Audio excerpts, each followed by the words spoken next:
എല്ലാ കാര്യത്തിലും ചിലർക്ക് പിശുക്കായിരിക്കും.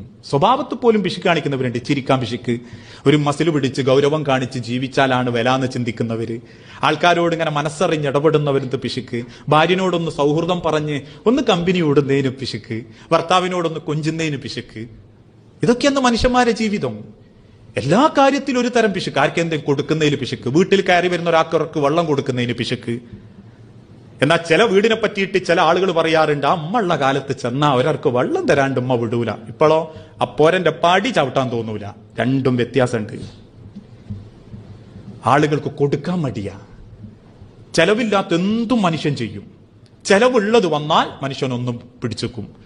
നമ്മളൊക്കെ തമാശക്ക് പറയാറില്ലേ, നിസ്കാരത്തിന് 100 റുപ്യ ഒതുവിന് 50 റുപ്യ ആക്കി നോക്കി. ഒരൊറ്റ മനുഷ്യന്മാരും പള്ളിയിൽ പിന്നെ അധികം ഉണ്ടാവില്ല. ചെലവില്ലാത്തതുകൊണ്ട് അതങ്ങനെ പോകുന്നുണ്ട്. എന്നാൽ എന്തെങ്കിലും ഒരു പൈസ ചെലവുള്ള കാര്യം വന്നു പറഞ്ഞാൽ നമ്മൾ ആദ്യം ചിന്തിക്കും, മൂപ്പരെ കാണാ വില കാണാ ഓലെ കാണാ. അതെന്താ? ഓന് ബിസിനസ് ഉണ്ട്, ഇവൻ ഗൾഫിലാണ്, മൂപ്പരെ 3 മക്കൾ ഗൾഫിലാണ്. അപ്പൊ നമ്മക്കെന്താ? അല്ല, നമ്മൾ അനക്കിക്കൂടാ. ഈമാനിന്റെ ദുർബലതയാ.